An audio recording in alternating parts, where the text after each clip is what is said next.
Hello दोस्तों, आज हम पढ़ेंगे हाइड्रोजन पेरोक्साइड गैस प्लाज्मा स्टलाइजेशन। तो चलिए शुरू करते हैं। सबसे पहले हम समझते हैं जो हमारा हाइड्रोजन पेरोक्साइड गैस प्लाज्मा स्टलाइजेशन है, तो इसका मतलब क्या है। तो आपको सभी पता होगा, मैटर की 3 स्टेट होती है, सॉलिड, लिक्विड और गैस। लेकिन जो हमारा फोर्थ स्टेट ऑफ मैटर है वो है गैस प्लाज्मा। तो अभी हम पढ़ेंगे कि हाइड्रोजन पेरोक्साइड का गैस प्लाज्मा के रूप में यूज करके हम उसको इंस्ट्रूमेंट और आर्टिकल्स को कैसे स्टाइल करेंगे। अगर आप मेडिकल फील्ड से हो तो आपको स्टलाइजेशन तो पता होगा कि स्टलाइजेशन का क्या मतलब है, तो मैं वो चीज़ों को नहीं डिफाइन करने वाला हूँ। अभी हम समझते हैं कि जो हमारा हाइड्रोजन पेरोक्साइड गैस प्लाज्मा स्टलाइजेशन है उसको हम करते कैसे हैं, इसका मतलब क्या है, इसके फायदे और नुकसान क्या हैं, तो हम अभी एक एक करके देखेंगे। देखिए, हाइड्रोजन पेरोक्साइड गैस प्लाज्मा स्टलाइजेशन में हम क्या करेंगे। अभी पहले सिंपल सा डिफिनीशन बता देता हूँ। हम hydrogen peroxide, concentrated hydrogen peroxide के एक मशीन में डालेंगे, उसमें अपने इक्विपमेंट डालेंगे और उसमें एक स्टेट जनरेट करेंगे जो कि प्लाज्मा स्टेट होगी और वो इंस्ट्रूमेंट को स्टाइल करेगी। ये हो गया इसका डेफिनेशन आप समझने के लिए। अभी मैं समझता हूँ कि चलिए इसके फायदे देखिए। जो हमारा हाइड्रोजन पेरोक्साइड गैस प्लाज्मा स्टलाइजेशन है, ये हमारा लो टेम्परेचर स्टलाइजेशन है। यानी कि जो भी जितने भी हमारे डेलिकेट इंस्ट्रूमेंट या इक्विपमेंट होंगे जो कि हाई टेम्परेचर में नहीं ट्रायल हो सकते हैं, जैसे कि हमारे एंडोस्कोप वगैरह हो गए, छोटे डेलिकेट इंस्ट्रूमेंट हो गए, प्लास्टिक के, रबड़ के जो इक्विपमेंट होते हैं, जैसे एनेस्थीसिया में मास्क वगैरह यूज होता है। तो ये सी चीज़ें आप ज़्यादा टेम्परेचर पे ट्रायल करोगे तो ख़राब हो जाएंगी। सपोज करो ऑटोक्लेव में आप ट्रायल कर रहे हो तो वो ख़राब हो जाती है वहाँ पे। तो हम इनको लो टेम्परेचर पे ट्रायल करेंगे। लो टेम्परेचर पे जो हमारा बहुत अच्छा ईटीओ भी है, पर ईटीओ की बात नहीं कर रहे, अभी हम गैस प्लाज्मा की बात कर रहे हैं। तो चलिए अब इसके हम प्रो एंड कॉन्स जानते हैं, यानी कि एडवांटेज और डिसएडवांटेज की, इसके फायदे और नुकसान क्या हैं। सबसे पहले ये लो टेम्परेचर स्टलाइजेशन है। तो अगर लो टेम्परेचर स्टलाइजेशन है ये, तो इसमें हम वो सारे आर्टिकल स्टराइल कर सकते हैं जो कि हाई टेम्परेचर पे ख़राब हो जाएंगे। तो इसका ये बहुत अच्छा बेनिफिट हुआ।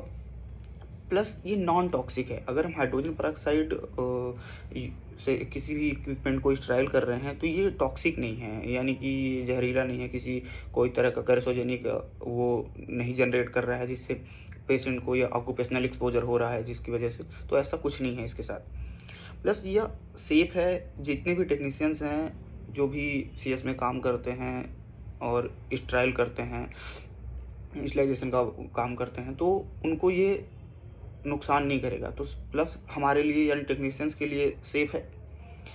प्लस ये रेडी टू यूज है। जितने भी हम इसमें से आर्टिकल ट्रायल करते हैं उनको हम तुरंत के तुरंत यूज कर सकते हैं। यानी ट्रायल किया और फिर जैसे ही वो ट्रायल हो गए उसके बाद थोड़ी देर बाद आप उसको यूज कर सकते हैं। प्लस इसके डिसएडवांटेज क्या हैं। तो डिसएडवांटेज ये हैं कि ये जितने भी हमारी जो पैकेजिंग मटेरियल आते हैं, आपको पता है पैकेजिंग मटेरियल बहुत प्रकार के आते हैं, जैसे कि म्यूसलिन हो गया जो हमारा कॉटन का वाफ होता है, और एसएमएस पेपर हो गए, पेपर भी आता है कई प्रकार के। तो उन सब के साथ ये कंपेटेबल नहीं होता। इसके लिए एक स्पेशल पैकेजिंग मटेरियल आता है जो कि एक ब्रांड बनाता है, उसका नाम है टाइवैक। तो आपको ये याद रखना होगा, ये एग्जाम में पूछने वाला क्वेश्चन है कि हाइड्रोजन पेरोक्साइड प्लाज्मा स्टलाइजेशन के लिए कौन सा पैकेजिंग मटेरियल यूज होता है। तो वो हमारे पास है टाइवैक पाउच, उसको टाइवैक पाउच बोलते हैं। ठीक है। जितने भी जैसे पेपर हो गया और क्या बोलते हैं म्यूसलिन हो गया, ये सी चीज़ें ना सेलुलोज कंटेन करती हैं। तो ये क्या होता है, हाइड्रोजन पेरोक्साइड को एब्जॉर्ब कर लेंगी, तो हमारा स्टलाइजेशन अच्छे से नहीं हो पाएगा। और इसके लिए आपको एक चीज़ और इसकी कि जैसे भी आप कोई भी इक्विपमेंट अगर स्टराइल करने के लिए आप गैस प्लाज्मा मशीन पे लगा रहे हैं, प्लाज्मा स्टलाइजेशन मशीन पे लगा रहे हैं, तो प्रॉपर वो ड्राई होना चाहिए, मॉइस्चर फ्री होना चाहिए, वरना साइकिल बीच में वो हो जाएगी कि डिस्टर्ब हो जाएगी। प्लस इसमें आप पाउडर, लिक्विड और क्या बोलते हैं ये चीज़ें आप स्टराइल नहीं कर सकते हैं। 3 चीज़ों का आपको ध्यान देना होगा। कुछ चीज़ें मैं अभी और आगे बहुत अच्छी बताऊंगा जो एग्जाम के पॉइंट ऑफ व्यू से हैं। अभी हम पढ़ेंगे कि जब हम कोई भी इंस्ट्रूमेंट या आर्टिकल गैस प्लाज्मा मशीन पे लगाते हैं तो उसमें कौन कौन सी फेज होती है जिनमें स्टलाइजेशन होता है। तो चलिए उनको समझते हैं। तो सपोज करो हमने उसको हमारा जो पाउच है टाइवैक पाउच पे हमने अभी इमेजिन करो कि टाइवैक पाउच पे हमने अपना आर्टिकल पैक किया, उसमें अपना इंडिकेटर्स वगैरह डाले। अब उनको हमको लगाने हैं स्टलाइजेशन मशीन पे। आपको एक चीज़ नोटिस मतलब पॉइंट करनी होगी, आप कुछ नोट कर लो कि जितने भी हम जो आर्टिकल्स लगाते हैं ना वो वर्टिकली लगाते हैं, ऐसे ऐसे ऐसे ऐसे। ठीक है। और हाँ, अभी मैं बात करता हूँ कि जो हमारी फेजेज़ होती हैं उनमें कौन-कौन सी होती हैं। तो सबसे पहले जब हम ये चीज़ें डाल देंगे, अपने साइकिल सेट कर दिया उस पे, ठीक है, आपकी कैसेट लगी हुई है हाइड्रोजन पेरोक्साइड की, तो अभी क्या है, अब उसमें एक-एक मशीन जो फेज जनरेट करेगी उनकी बात करते हैं। तो सबसे पहले वो करेगा, वैक्यूम करेगा। वैक्यूम क्या करेगा, जैसे सपोज़ करो एक होलो चैम्बर है, उसके अंदर आपने आर्टिकल डाल दिए। अभी क्या होगा कि वो चैम्बर से क्या करेगा, हवा और नमी को निकाल लेगा, पूरा एकदम गंदा वाला वैक्यूम खींचेगा, पूरा बाहर कर देगा, जितनी भी अंदर एयर थी या फिर जो भी गैस थी अंदर, वो सबको बाहर कर देगा। और वो ये ऐसा क्यों करता है, क्योंकि अगर निगेटिव एनवायरनमेंट अंदर जनरेट होगा ना, तो जब भी आप कोई भी सपोज करो हाइड्रोजन पेरोक्साइड ही आप जब अंदर डालोगे ना, तो हर जगह वो फैल पाएगा। इसलिए हम एक बहुत अच्छा वैक्यूम उसके अंदर से करते हैं। दूसरी फेज है इंजेक्शन फेज। इंजेक्शन फेज का ज़्यादा कुछ मतलब नहीं है, ये है कि कोई चीज़ को आप इंजेक्ट कर रहे हो, आप एक चेम्बर है उसके अंदर आप हाइड्रोजन पेरोक्साइड के वेपर को इंजेक्ट कर रहे हो उस चैम्बर में।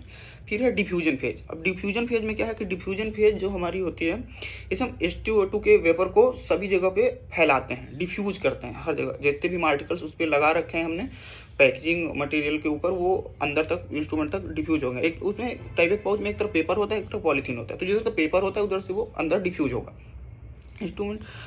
पूरे ल्यूमन, जैसे सपोज करो अपने एंडोस्कोप वगैरह लगा रखा है, ल्यूमन्स वाले इंस्ट्रूमेंट लगा रखे हैं, तो वो अंदर तक फैल पाए, ठीक है। अभी क्या है, हमारा हो गया डिफ्यूजन फेज, 3 फेज हो गई हमारी। अब चौथी फेज है प्लाज्मा फेज। ये इंपॉर्टेंट फेज है, अभी इसको अच्छे से समझिएगा।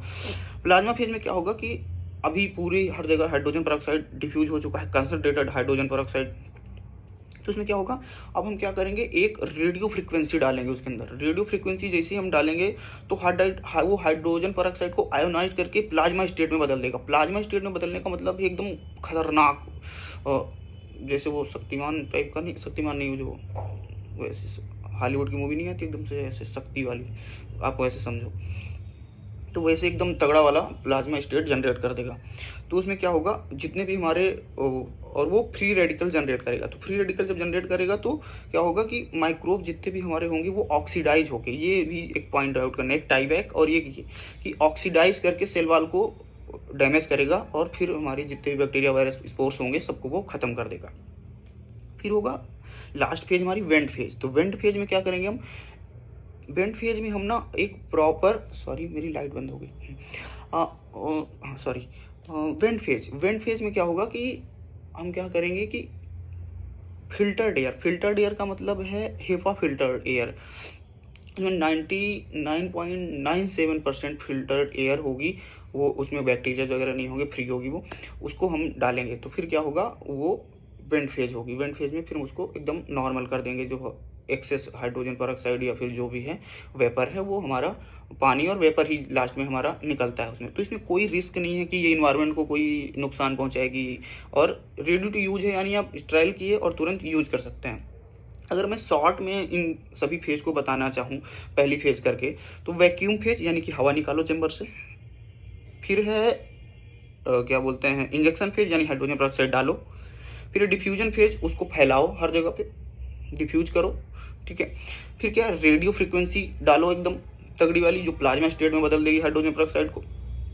और फिर वो वेंट फेज करके उसको फ्री, मतलब साफ हवा डाल के, साफ हवा का मतलब है हेपा फिल्टर्ड हवा डाल के आप उसको फिल्टर्ड कर दो, यानी कि एयर को निकाल दो, जितनी भी एक्सेस एयर है या वेपर है वो सबको। अभी हाँ, कुछ चीज़ें नोट करने वाली जो मैं बताने वाला हूँ आपको। जितने भी आप पैकेजिंग मटेरियल आप यूज़ करोगे वो सेलुलोज फ्री वाले होने चाहिए, कॉटन पेपर ये वगैरह नहीं यूज़ कर सकते, टाइवैक पाउचिंग ही यूज होगी उसमें। प्लस आप 60 डिग्री तक, जितने भी हमारे 60 डिग्री तक इंस्ट्रूमेंट है जो टेम्परेचर सह सकते हैं, आप उन सभी को ट्रायल कर सकते हैं आप इसमें। प्लस इसके अलावा जो बायोलॉजिकल इंडिकेटर है वो, ये चीज़ एग्जाम में पूछी जाती है, जियोबैसिलस स्टेरोथर्मोफिलस, ये हमारा बायोलॉजिकल इंडिकेटर है इसके लिए। प्लस आप कंसंट्रेशन, ये चीज़ होता है, तो मोस्टली हम 59% hydrogen concentrated hydrogen peroxide use करते हैं, पर ये मशीन टू मशीन वेरी भी करता है। अभी कुछ नई मशीनें भी आती है जिनमें 95% कंसंट्रेटेड हाइड्रोजन पेरोक्साइड भी यूज होता है। हाइड्रोजन पेरोक्साइड का स्टेलाइजेशन का हो रहा। इस वीडियो को बनाने का उद्देश्य मैं पढ़ते पढ़ते जस्ट बना दिया, कोई ये नहीं कि मैं बहुत बड़ा टीचर हूँ। तो अगर कुछ आपको लगता है कि इसमें कुछ त्रुटि है तो आप कमेंट सेक्शन में बता सकते हैं।